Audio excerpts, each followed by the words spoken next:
хочу предоставить слово Владимиру Анатольевичу. Это человек очень известный у нас в республике, визионер. Он смотрит, как говорится, как изменить будущее нашей республики, особенно посредством очень умных инвестиций, потому что через него идет довольно большой поток интересных программ, проектов, которые он расскажет, да, кстати, и, соответственно, значит, будущее уже не воображаемое, а реальное, уже ощущаемое, может быть, уже показано как раз в рассказе Владимира Анатольевича. Пожалуйста. Да, спасибо, Василий Кимович. Как говорят, будущее, оно уже наступило, просто оно еще не везде. Мне кажется, вот в том месте, где мы сегодня находимся, оно уже практически наступило. Так? Ну и хотелось бы, на самом деле, развивать этот успех. Вот сегодня прозвучала наша основная цель стратегии. Вы поняли, да, в чем основная цель стратегии? Какая? Экономический капитал. Да, совершенно верно. Конкурентоспособность на международном уровне человеческого капитала. Вы как его понимаете? Как это понимаете? Люди, уровень, наверное, образованности, качество языка. Да, правильно. Прежде всего это образование, да? Прежде всего образование. Но вот, знаете, я как бы над этим тоже ломаю голову. И даже в своем телеграм-канале один раз запустил вопрос. Вот какая главная проблема, какая главная трудность в том, чтобы реализовать, достигнуть этой цели? Как вы считаете? Нехватка квалифицированных педагогов. Так. Значит, неквалифицированные педагоги сказали, отъезд. Так, что еще? Старение кадров. Старение кадров. Незаинтересованные. Нам сказали, что мы достаточно молодые еще. 40 лет. Так? Незаинтересованные дети. Незаинтересованные дети. В смысле, они не заинтересованы получать образование и так далее, да? Да. Ну вот, смотрите, в том опросе, который я проводил, большинство человек, где-то около 40%, назвали главной проблемой отток человеческого капитала. Вот поднимите, пожалуйста, руки те, кто собирается здесь поступать к нам в наши вузы республики. Ну-ка, поднимите руки. 2, 3.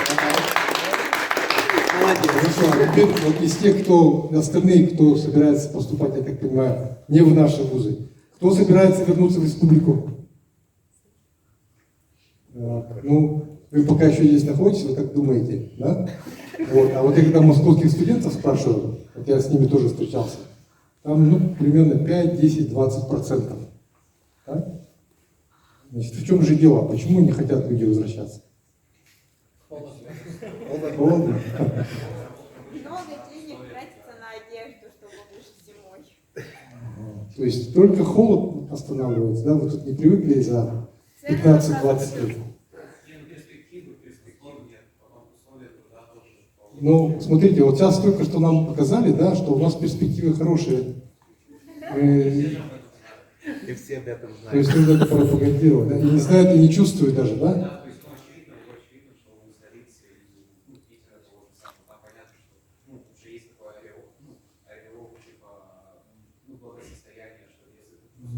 То есть, в общем-то, людям важно именно благосостояние и вот климатические условия, а профессиональные какие-то вот возможности, они вас не интересуют для людей? Возможность самореализоваться, ответить на какие-то вызовы. Везде есть, да? Да, интересно.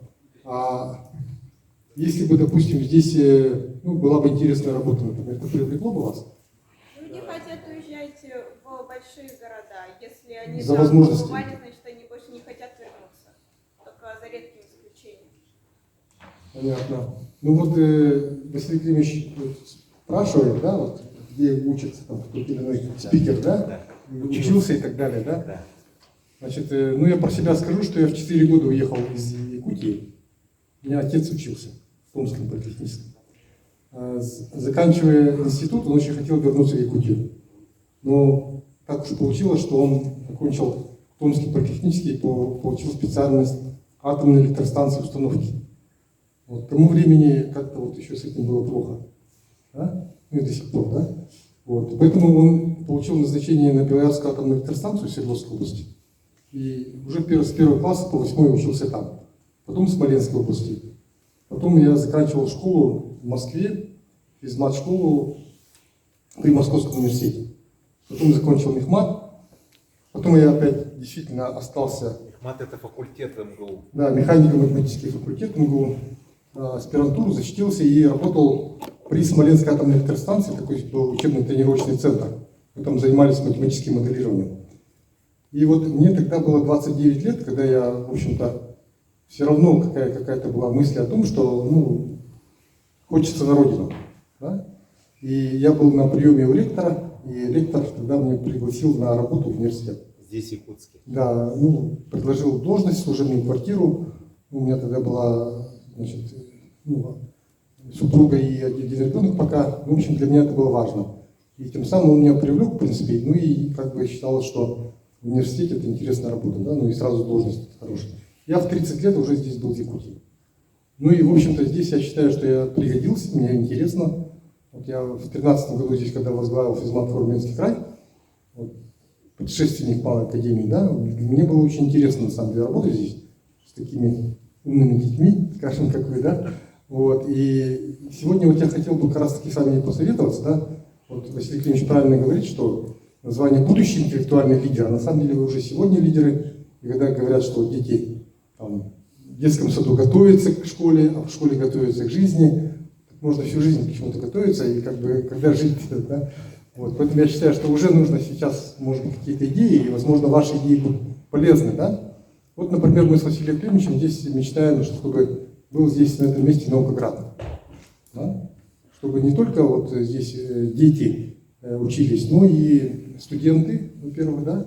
Во-вторых, чтобы здесь были такие технологические лидеры, скажем. Да? То есть те, которые могут от идеи до продукта воплотить какие-то вот, ну, свои идеи, воплотить в конечный продукт, в технологии. Вот как вы считаете, насколько вообще это перспективно и заинтересует ли вас, вот тех, кто вот хочет массово уехать учиться там, МФТИ, ИТМО, МГУ и так далее, да? Вот Василий Климович, кстати, не только МГУ, он еще и там и ЛИЦ, там еще что-то в Англии закончил, тем не менее здесь, да? Вот вас, как вы думаете, заинтересует, вот, скажем, то, что здесь будет, ну, скажем, мини-Сколково, мини-Академгородок? Вот кто из вас приедет вот туда работать, если что? А? Ну, хорошо, какая-то часть, да? Может быть, мы не зря стараемся. Вот. Ну, вот это такая большая задумка вот нашего фонда, вот, как сегодня вот перечисляли большие компании, вот, мы с ними работаем, и как раз таки хотим заинтересовать их тем, что мы делаем что-то такое большое, интересное, и компании, вкладывая вот в это, ну, во-первых, они сами значит, ощущают себя строителями будущего, да? Ну, и, во-вторых, они получат какие-то с этого, ну, дивиденды, скажем, да, в виде, возможно, и технологий, возможно, кадров. Вот, вот, и поэтому у меня вот второй такой вопрос, да? Как вы думаете, как можно привлечь компании, вот у меня сейчас большая задача, да, вот все вот эти компании, они дают иногда и по чуть-чуть, скажем. Вот Роснефть исключение построил это здание, да? Алроса ежегодно дает. Да? Вот Элька Уголь начала немножко ежегодно давать. Что можно предложить крупным компаниям, чтобы они с интересом вкладывались в наш фонд, ну и, соответственно, в проекты, которые мы реализуем? Есть какие-то мысли, идеи? Ну, наверное, мне кажется, такие мероприятия, они же как раз и повышают уровень человеческого капитала, прежде всего, потому что проведение таких мероприятий помогает найти ребят, которые в будущем могут быть заинтересованы, и мне кажется, среди них нужно пропагандировать, да, рекомендовать им и показывать, что и в родной республике их ждут перспективы невероятные, потому что это так и есть, но об этом не так много информации, как хотелось бы, потому что многие считают, что перспективы есть только в центре, что есть перспективы только в Москве, Санкт-Петербурге и других странах, но это в корне не так. Да, ярким примером является огромное количество компаний, да, ярким примером является Малая академия наук. Поэтому я считаю, что информирование, прежде всего, их о том, что дома их здесь тоже ждут, очень важно. Это вот про ребят, да, это хорошо сказано, но вот я как раз таки про компанию. Вот я пришел со своим, можно сказать, со своей проблемой и с надеждой, что вдруг кто-то мне что-то подскажет, да? Проблема в чем стоит? В том, чтобы как сделать так, чтобы компании давали пожертвования. Но это их перспективные работники. вербуют.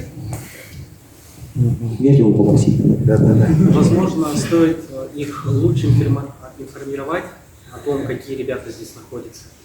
Потому что, возможно, они считают, что все, что здесь находится, оно просто бесперспективно. Потому что здесь просто просиживают места, которые здесь есть. И для того, чтобы они начали считать по-другому, для того, чтобы они поняли, какие существуют перспективы, им нужно это показать на примере. Ну вот тут немножко проблема еще есть такая, да, если опуститься вот глубже чуть-чуть, да. Понятно, что вот возьмем компанию, да, какую-нибудь нефтяную, допустим, да. Вот мы им говорим, вот мы для вас готовим кадры будущего. Они говорят, у нас же много нефтяных компаний. Вот я, например, Роснефть, боюсь, что у меня иркутская нефтяная компания перехватит моих. Я вот буду здесь сюда вкладываться, там, а иркутская нефтяная компания, она просто предложит большие зарплаты, и вот те, кого я готовил, все будут к ним. Как про это видите? Целевые места. Целевые. То есть контракты с вами, уже школьниками, отсроченные, да, что вы учитесь вот здесь, да, и идете именно работать туда. Вы готовы с Роснефтью подписать, например? Да? Здорово. Здорово. Тогда будем думать. Главное, чтобы они нас не кинули. Хорошо, спасибо за идею. «Газпром» и «Роснефть» классно максимально бесполезны, потому что типа они готовят вот это, да, но нет никакой типа неориентированности. Вот этот мерч, это, конечно, прикольно, класс, это тоже прикольно, но нет никакой гарантии. То есть там, допустим, чтобы целевой контракт не выдан, то есть что за этим, то есть просто вот «Роснефть» и «Газпром» класс, это заключается просто мерч и красивый класс. Отлично. То есть, получается, мы должны с ними так поговорить, чтобы они, значит, выработали механизм гарантии трудоустройства ребенка, который...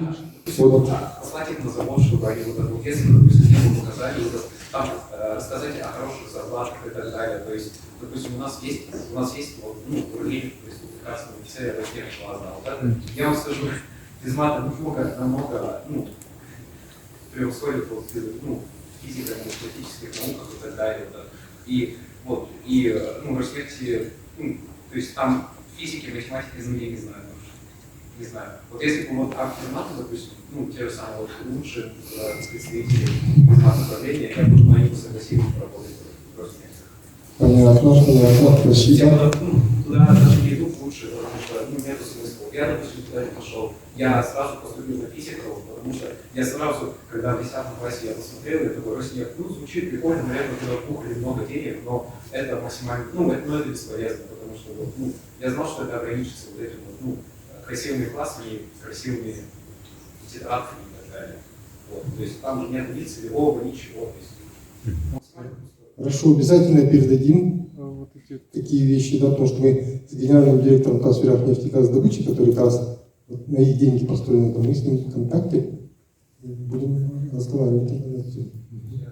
Чтобы более содержательная такая вот вещь была, чем красивые эти, да, вещи. Да, я вот сам пришел в 8 класс, то есть я мог куда пойти, то есть у меня хороший балл, то есть я пошел, знал, что да, я видел, что вначале, тем более сейчас, то есть какой-то особо ничего из этого, не знаю, ничего полезного из этого.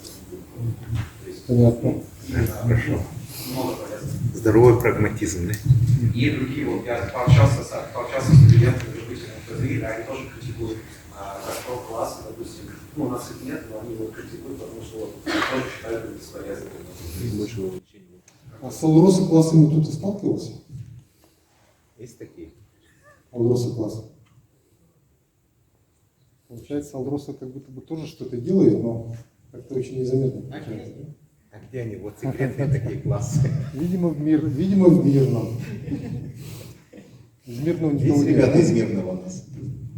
Мы с Костей сейчас коллективно еще сгенерировали да, идею интересную насчет тематических смен от различных как раз таки компаний, да, например, какие-то смены или форумы, посвященные ну, непосредственно, например, Алросе, да, или Роснефти, где ребята, которые участвуют, изначально были бы заинтересованы в том, чтобы потом как-то связать свою жизнь с, например, сферой да, добычи полезных ископаемых, и как раз таки был примером. Да, вот первый такой уже провели же, да, в прошлом году, нефтегазовый форум.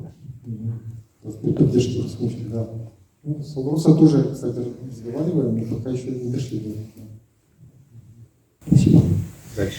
Можно было бы делать для каждой компании ограниченные целевые места. То есть одна компания выводит 10 целевых мест, и другая, чтобы одна компания всех себе не забрала, а каждому разделили, ну, поровну. Менеджмент. Да. Целевых мест. Да. Понятно. А вот еще такой вопрос. Вот у нас с Василием Климовичем задумка по поводу сетевого образования, чтобы человек, студент, учась, ну, допустим, здесь, да, какие-то модули он проходил ну, в каких-то вузах, ну, например, там, в МГУ, в ФТИ, там еще где-то. Как бы вы к такому отнеслись? То есть, если, допустим, я буду центра вуза, но если у меня обеспечили, допустим, чтобы я работал тут, да, и при этом у меня была связь, то есть я, ну, связь с остальными университетами, да, то есть я чувствовал, что я делаю не только для Якутии что-то, но общаюсь там с другими, да, то есть я делаю что-то более важное, то есть, как бы, ну, конечно, то есть, сейчас же после как раз таки коронавируса, допустим, ну, можно спокойно вот объединять таким образом людей, и тогда люди не будут чувствовать себя где-то на краю мира, чувствовать себя вместе с людьми, и в том числе и МГУ, и вообще. Супер.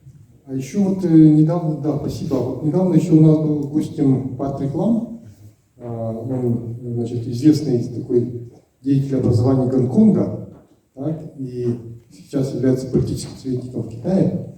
Когда мы с ним стали обсуждать вот такие наши перспективы с Василием Климовичем, он сказал, что вы должны ответить на такой вопрос себе, если вы хотите создать здесь университет, например, да? Зачем или почему сюда приедут иностранные студенты учиться?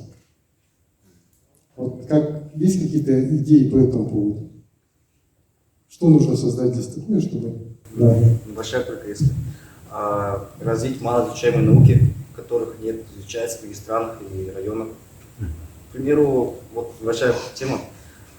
Всего гидробиологов на всю Якутию, то есть на 3 миллиона 186 квадратных километров, всего 5, из которых 3 уже поставки, и очень мало. А по России еще меньше. Илья Бесанич. То есть здесь нужно уникальные направления развивать, да? Да, то есть такие науки, которые в других городах или странах не изучаются, или же в нашей республике могут изучаться. У нас очень большие территории, как все уже знают, и урбанизация тем самым тоже как маленькая, то есть можно изучать то направление, которое в других районах не изучалось никогда, либо же очень мало изучается. Вот это хорошая очень мысль. Вот недавно разговаривал с проректором университета нашего, да? Они говорят, мы тоже вот собираемся делать крутую программу там, и так далее, да? С высшей школой экономики они вместе уже делают, с МФТИ вот сейчас собираются, да? Но, говорит, вот студентов, вернее, абитуриентов, будущих студентов привлекает даже не уровень образовательной программы, да, или там, допустим, уникальность, да, а вот именно среда. То есть они хотят поехать в Москву, Питер, большой город, там, условно говоря, потусить, ну, в общем, повариться там, да. Вот. И вот что же нужно здесь, может быть, какую-то альтернативу создать здесь, чтобы, ну, интересно было и здесь не только учиться, но еще и жить.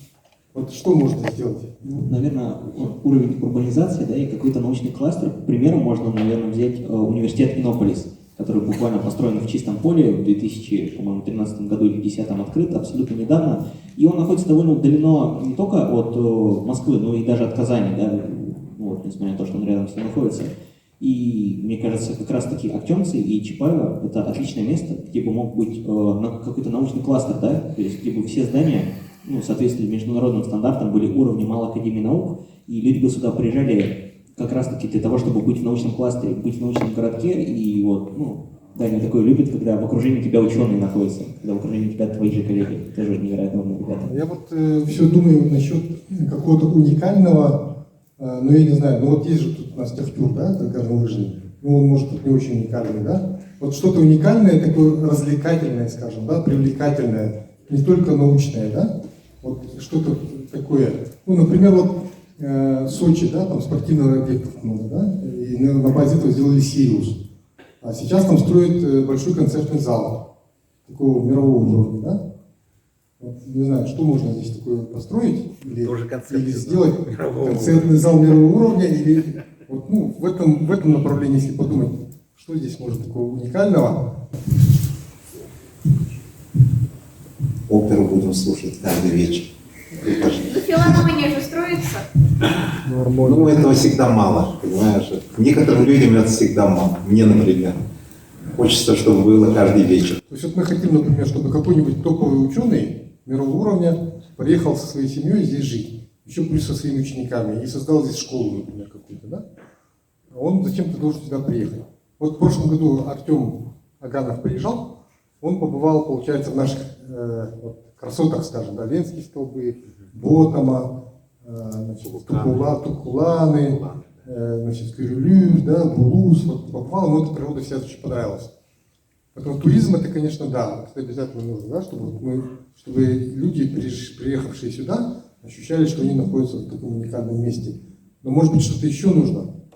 Вот, например, там веревочный парк какой-то делают, там, да, или еще что-то делают. Вот что молодежи сегодня интересно, может, молодежи и так далее, какие-то, может быть, какие-то экстремальные виды, может быть, дельтапланеризм здесь какой-нибудь, там, я не знаю, там, как это называется еще, банкер-джамп, да, или что? Ну что еще можете представить? Может, какие-то фестивали проводить? Всемирно известный фестиваль, да, какой-нибудь проводить ежегодно, да? Зигит. Как Burning Man, которые люди со всей планеты прилетают в одно место. Прижигает что-то. Короче, Артемцы на весь мир. Да. Чтобы Риана выступала. Да.